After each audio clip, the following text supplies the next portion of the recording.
Les da la más cordial bienvenida a la conferencia magistral La relevancia de la Organización de las Naciones Unidas frente a los desafíos al multilateralismo, de la presidenta de la 73ª Asamblea General de la ONU, la doctora María Fernanda Espinosa.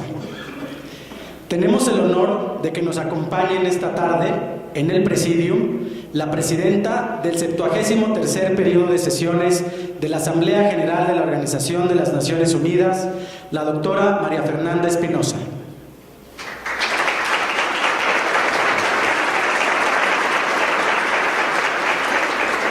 La subsecretaria para Asuntos Multilaterales y Derechos Humanos de la Cancillería, la licenciada Marta Delgado Peralta.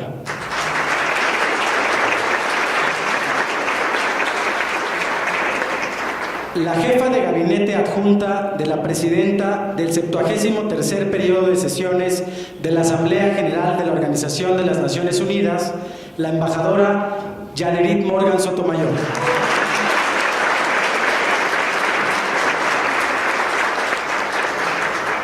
Así como la directora general de vinculación con las organizaciones de la sociedad civil de la Cancillería, la doctora Paula Arizpe del Valle.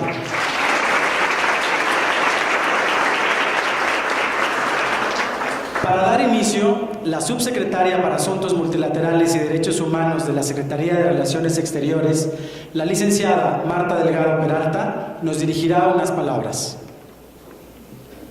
Muy buenas tardes, tengan todas y todos. Hoy ha sido un día muy activo, muy feliz. Me complace muchísimo dar la bienvenida a todos los asistentes. También me complace muchísimo estar en un presidium de puras mujeres. No fue intencional.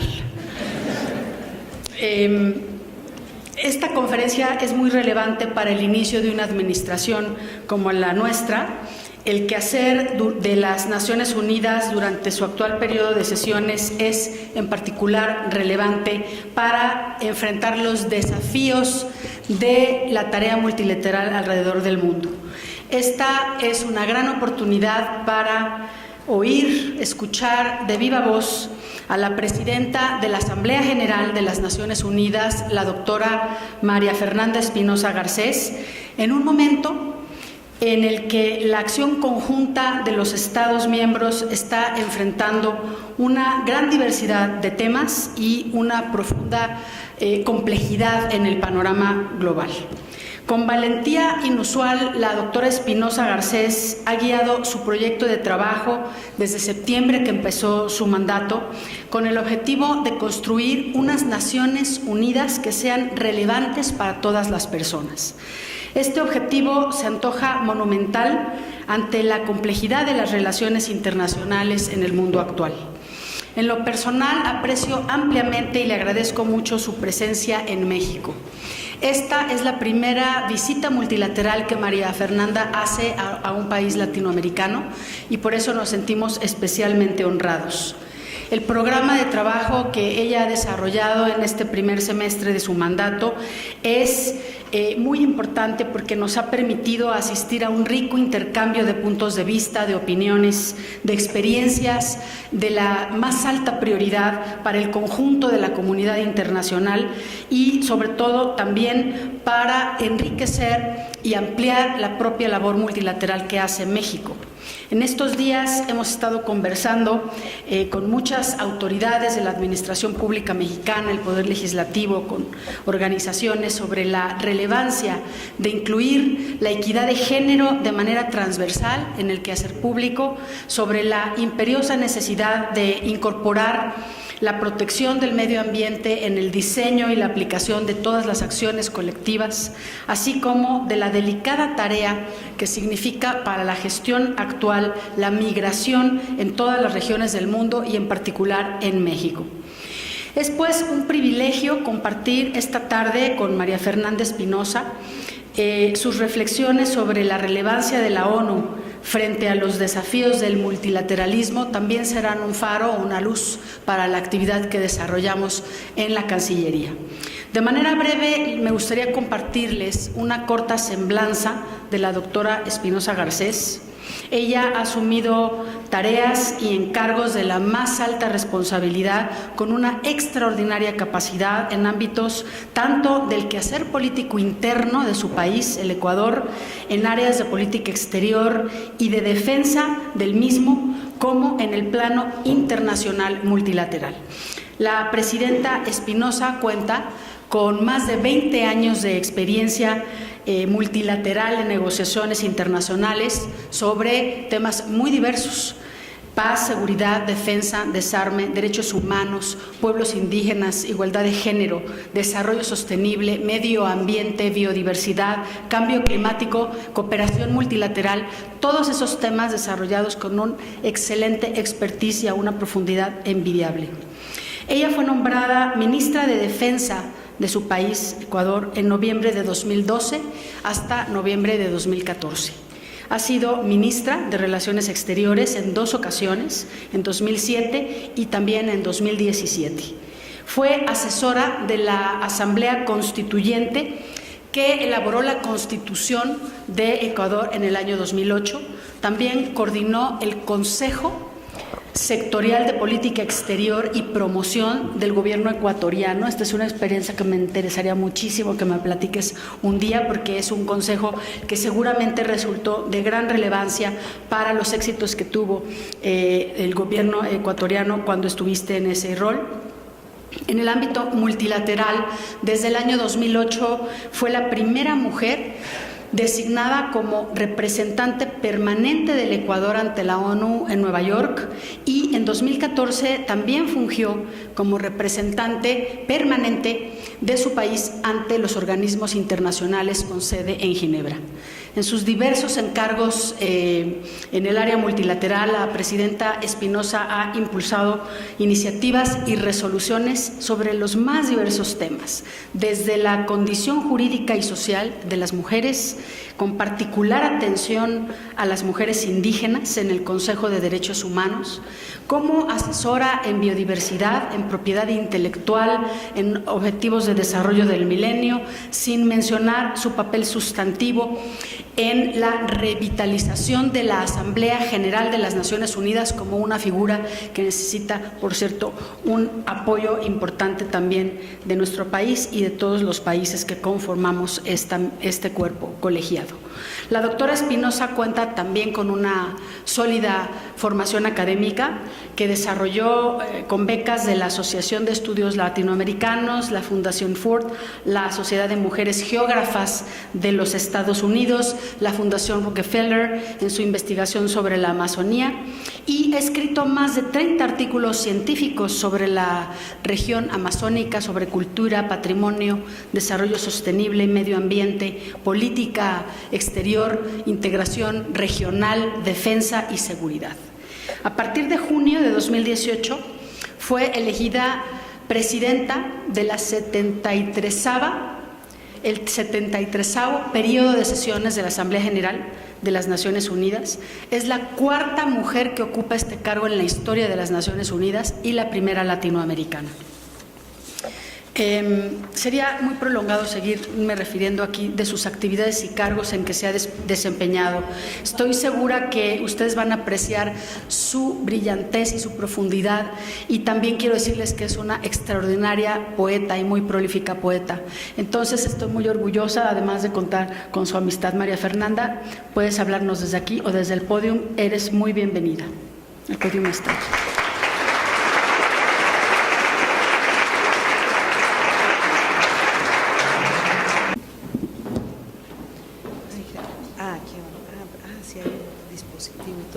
Bueno, muy buenas tardes y bueno, quiero agradecer a la subsecretaria Marta Delgado por hospedar esta conversación, este diálogo, por la exhaustiva presentación que realmente ya me daba, en Ecuador decimos ya me daba vergüenza, porque pues con un detalle mínimo prácticamente una biografía día por día, pero yo agradezco esa generosidad y también la hospitalidad subsecretaria y de la Secretaría de Relaciones Exteriores de México. Quiero también saludar a la doctora Paula Arispe, directora general de vinculación con las organizaciones de la sociedad civil, que nos acompaña, a mi querida colega, la embajadora Yanerit Morgan, mi jefa de gabinete adjunta y diplomática del Servicio Exterior Mexicano. Tengo el honor y el privilegio de contar con ella como parte central de mi equipo en Nueva York.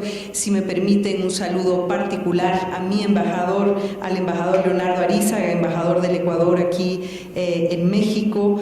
Saludar a Antonio Marcé Pérez, coordinador residente del Sistema de las Naciones Unidas aquí en México, al cuerpo diplomático presente, y un saludo realmente muy efusivo y cálido a los jóvenes, a los estudiantes que están aquí presentes esta tarde.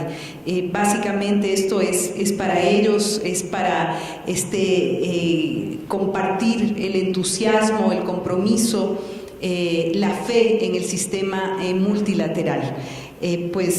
Un saludo a todas y todas esta tarde. Es un placer estar aquí en esta emblemática Torre Tlatelolco, en la sede de la Cancillería mexicana. En primer lugar, deseo agradecer públicamente al presidente Andrés Manuel López Obrador y al secretario de Relaciones Exteriores, Marcelo Ebrard, por el apoyo que he recibido durante mi visita a México. Realmente la hospitalidad mexicana se ha hecho sentir en cada minuto, a cada paso, y estoy muy agradecida, no solamente por la sustancia, el contenido de mi visita, sino también por la amabilidad y por la hospitalidad mexicana, muy bien representada por su presidente, su canciller, el equipo de Cancillería. Es un verdadero honor de dirigirme a esta audiencia para hablar de un tema que creo que es un tema que nos importa y nos preocupa a quienes estamos aquí en esta sala: el papel de las Naciones Unidas en un contexto internacional que presenta desafíos cada vez más complejos, pero también más apremiantes. Mi saludo especial, como dije al inicio, a los jóvenes estudiantes diplomáticos y diplomáticas, quienes llevan consigo el legado de un servicio exterior reconocido internacionalmente por su profesionalismo, por sus aportes en el contexto multilateral, pero también el reto de lograr un orden internacional más justo y más equitativo. Vivimos, como decía, en un mundo fragmentado, cada vez más polarizado y que enfrenta múltiples y complejas crisis. En esta coyuntura pienso que es indispensable retomar la agenda multilateral con un compromiso renovado, relanzar la narrativa del multilateralismo y su rol irreemplazable. Las Naciones Unidas, voy a hacer uso de mi agua aquí, perdón. Decía que las Naciones Unidas constituyen el centro mismo del multilateralismo y de una visión que responde a las esperanzas, a las aspiraciones de todos los pueblos del mundo. Todos queremos y aportamos en la construcción de un mundo más próspero, más pacífico, que no deje a nadie atrás. Esta es la razón por la que, ya lo dijo Marta, cuando había que elegir un tema para esta sesión de la Asamblea General, escogí el tema de hacer de que las Naciones Unidas sean relevantes para todas las personas. E hice un llamado a un liderazgo mundial y a responsabilidades compartidas para construir sociedades más pacíficas, más equitativas y sostenibles.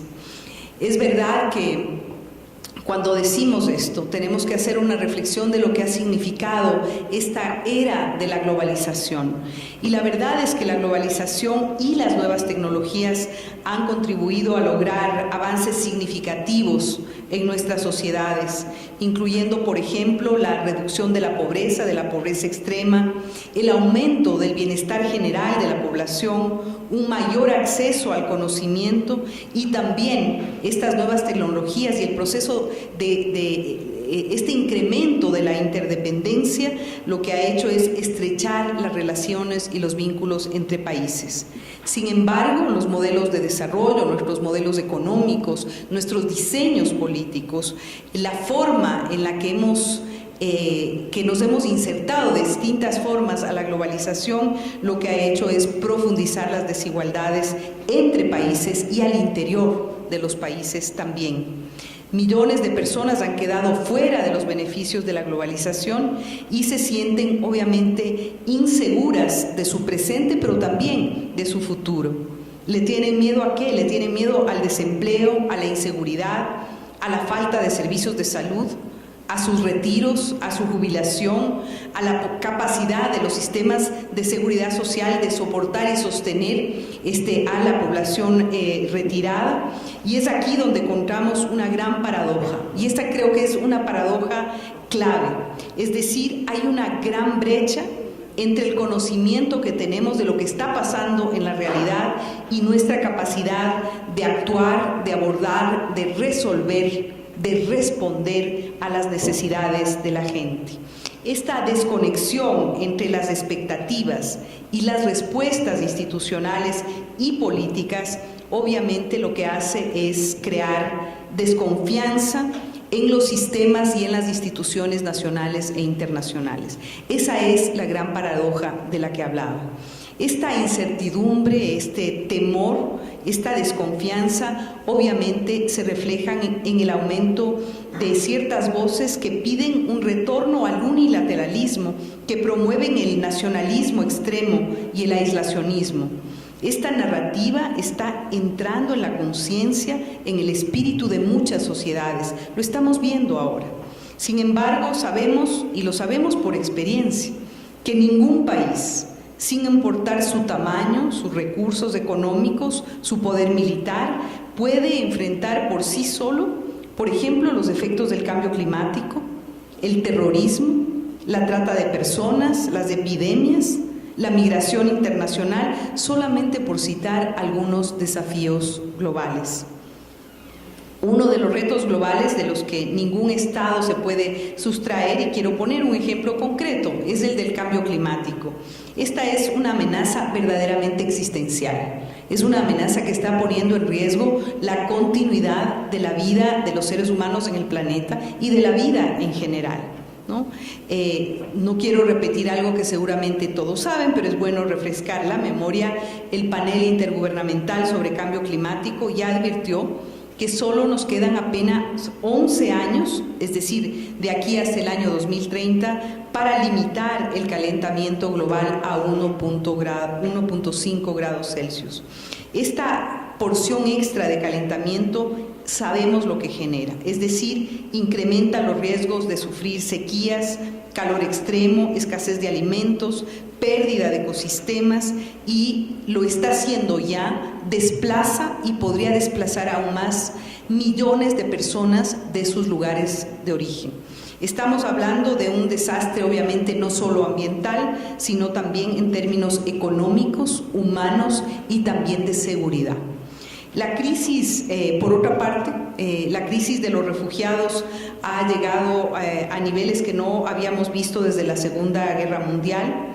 La migración también se ha intensificado y México lo sabe muy bien, vive esta realidad a diario con los miles de migrantes que vienen de distintos lugares de América Central, transitan por este territorio buscando obviamente llegar más hacia el norte.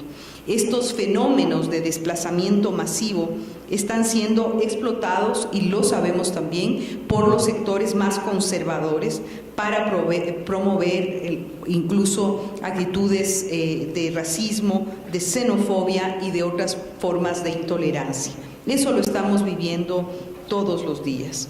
Por otra parte, las tensiones geopolíticas, los conflictos, no son lamentablemente una cuestión del pasado. Siguen afectando a varias regiones y lugares del mundo, Medio Oriente, África, en fin, y vemos que la polarización está en aumento y también lamentablemente alcanza y toca a nuestra región de América Latina y el Caribe. Millones de personas siguen viviendo en la pobreza, sufriendo hambre y desnutrición. Las brechas de desigualdad se han profundizado. Hoy tan solo 26 multimillonarios poseen más dinero que las 3.800 millones de personas más pobres del planeta. Son cifras que todos conocemos, pero me gusta repetir porque creo que es necesario que pues, sea parte de nuestra narrativa y de nuestra comprensión de lo que está pasando en el mundo. En América Latina y el Caribe la realidad no es muy diferente. Ya dijo la CEPAL que en el 2017 más de 187 millones de personas viven en condiciones de pobreza y otros 62 millones en pobreza extrema en nuestra región. Hace solo unos meses la FAO nos alertaba que por tercer año consecutivo el hambre había aumentado en el mundo, llegando a 39.3 millones de personas subalimentadas, no hablar de las personas que sufren hambre. Ha habido un incremento en 12 meses, un incremento también significativo de las personas con hambre en el mundo. Las personas subalimentadas nada más representan el 6.1% de la población mundial. La pregunta que uno se hace es que el mundo efectivamente tiene la capacidad, la tecnología, la manera de producir muchos más alimentos, ¿no?, que los que se requieren para alimentar al planeta entero. Ahí hay un problema grave de gobernanza y de redistribución que, bueno, no lo vamos a profundizar ahora. Yo creo que hay que tener también presente que nuestra región, la de América Latina y el Caribe, sigue siendo una de las más desiguales del mundo. Hace poco en un foro, me parece que en Doha, me corrigieron, ya no es la más desigual del mundo, hay una que nos ganó, me parece que es la zona del Sahel y del norte de África. Bueno, eso obviamente no nos debe llenar de orgullo. En América Latina y el Caribe, el 10% más rico concentra en promedio el 38% de los ingresos, mientras que el 10% más pobre solo cuenta con el 1.3% de la riqueza de la región. La mitad de la población del mundo, es decir, nosotras, las mujeres, continuamos siendo violentadas y discriminadas solo por el hecho de ser mujeres. En vista de este escenario tremendamente complejo, no quiero que nos deprimamos todas y todos aquí, pero con este escenario quisiera hacer dos preguntas. La primera es si el multilateralismo y la Organización de las Naciones Unidas han fallado en abordar estas amenazas y estos retos. La pregunta, ¿la ONU ha fallado? ¿Hemos hecho lo que teníamos que hacer? Esta es la pregunta, y la respuesta, obviamente me gustaría escucharla de ustedes. No sé si está previsto un foro, pero me encantaría una interacción con este público tan calificado. Pero a esa pregunta de si hemos hecho lo que teníamos que hacer, si estamos a la altura, yo respondería que absolutamente sí. Pienso que sí hemos hecho lo que debíamos hacer. Creo firmemente, no puede ser de otra manera, soy la presidenta de nuestro cuerpo legislativo de la Asamblea General, pero creo que están más vigentes que nunca los valores y los principios universales que están consagrados en la Carta de las Naciones Unidas. Estoy convencida de que la cooperación internacional y un sistema internacional basado en reglas son los mecanismos más idóneos para enfrentar los retos mundiales y construir un futuro mejor. La arquitectura mundial que construimos ya hace 73 años fue concebida, y tenemos que recordarlo, para evitar que la humanidad repitiera los errores del pasado. Y esto quiere decir la guerra, los campos de concentración, los campos de exterminio, y por lo tanto fundamos un sistema internacional basado en el respeto a la dignidad humana como una reacción colectiva y universal a los horrores de la Segunda Guerra Mundial. La idea era no repetir los errores del pasado. Mirando en retrospectiva el trabajo de las Naciones Unidas, los logros que ha alcanzado han sido, yo creo que extraordinarios, y han sido innegables. La Asamblea General, a la que llamo también el Parlamento de la Humanidad, dio origen, por ejemplo, a la Declaración Universal de los Derechos Humanos, así como a todas las convenciones, pactos, declaraciones que abarcan todos los aspectos del derecho al desarrollo, la paz, los derechos humanos. Nuestra organización ha creado un plan ambicioso, universal y transformador, que es la Agenda 2030. Ciertamente esta es una hoja de ruta global para el futuro y también, como yo le llamo, una joya del multilateralismo.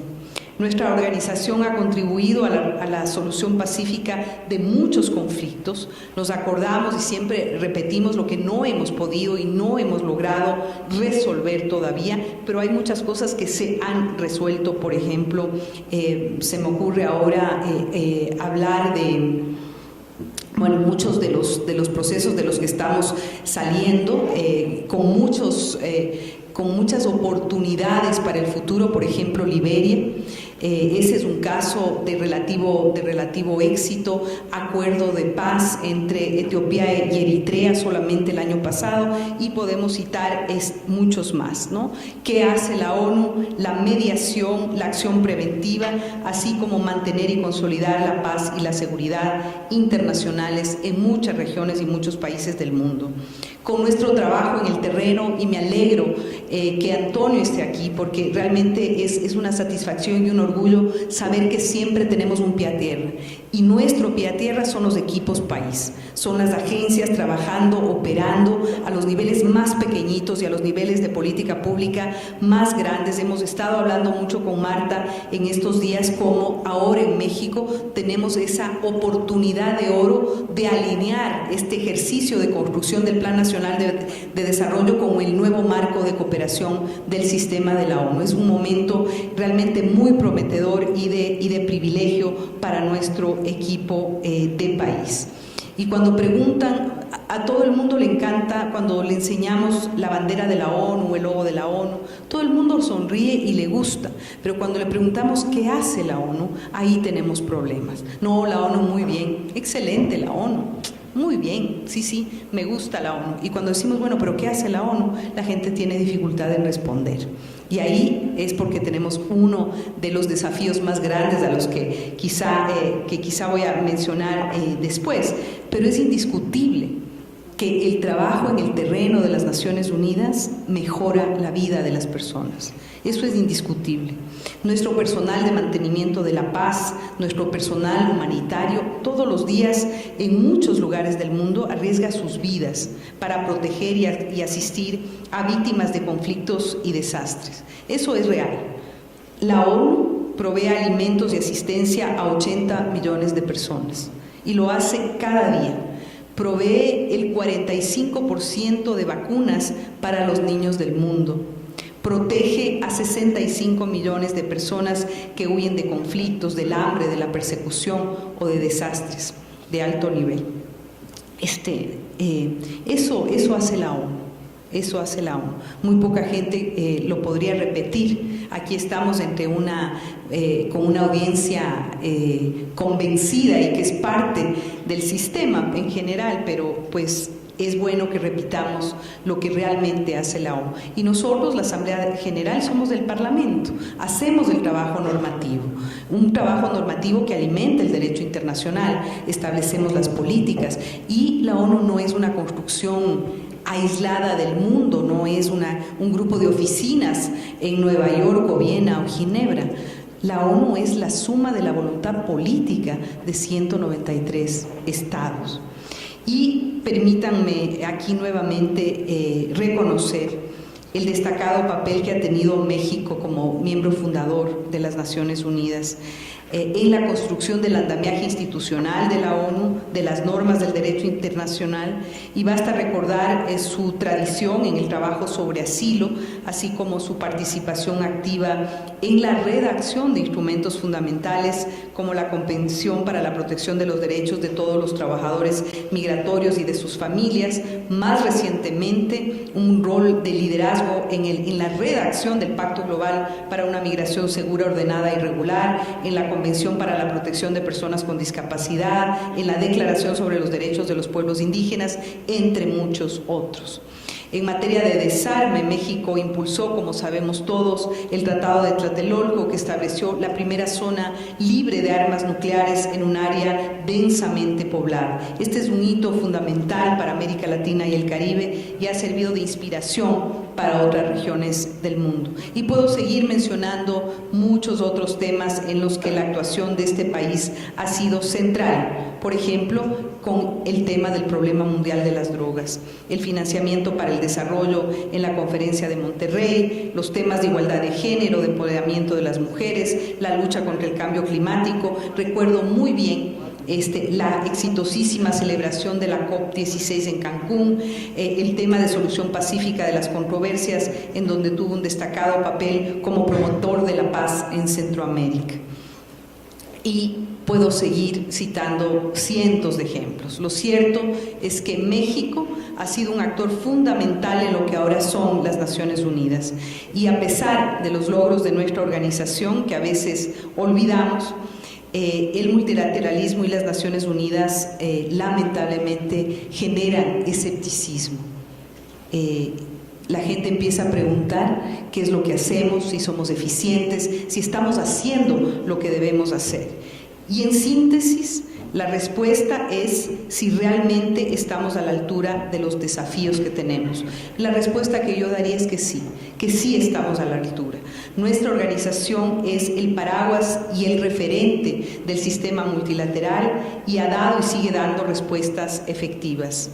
A diario transformamos la vida de millones de personas, continuamos siendo la plataforma central para las negociaciones multilaterales en las más diversas áreas. Por ejemplo, en el año 2015 adoptamos la Agenda de Acción de Addis Abeba sobre el financiamiento para el desarrollo, firmamos el Acuerdo de París, que es un nuevo pacto en materia de cambio climático, adoptamos una nueva agenda urbana luego de la reunión de Quito, en fin, aprobamos el Tratado de Prohibición de Armas Nucleares, en diciembre pasado adoptamos el Pacto Mundial para una migración ordenada, segura y regular. Y estos son simplemente unos pocos ejemplos. Ahora quisiera plantear una segunda pregunta. Esta segunda pregunta es si el actual diseño institucional de la ONU es o no adecuado para los propósitos para los que fuimos creados y creamos la organización. Esta es una pregunta necesaria porque yo creo que es más importante que nunca tener una organización fuerte, eficiente, capaz de adaptarse a las nuevas realidades y que sobre todo, como decía y como decimos ahora, sea relevante para las personas a las que sirve. Considero que existen 3 áreas en las que debemos mejorar nuestro desempeño como organización. El sentido autocrítico yo creo que es fundamental. El primero, tenemos que renovar nuestra narrativa, es decir, esto es esencial. Tenemos que comunicar más y mejor. Tenemos que mostrar lo que hacemos.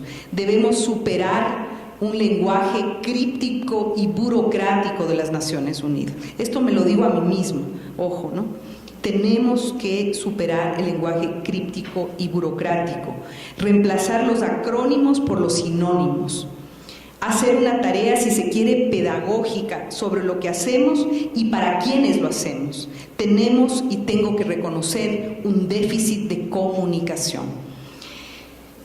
Incluso en mi trabajo diario tengo que decirles, yo recibo mis puntos para las reuniones, tengo alrededor de 14, 15 reuniones por día. Yo en las notas que mi equipo me preparan dice felicitar por la reciente adopción de la OCP, de la PPR, de la NSTP, no sé qué, de la Q no sé cuánto.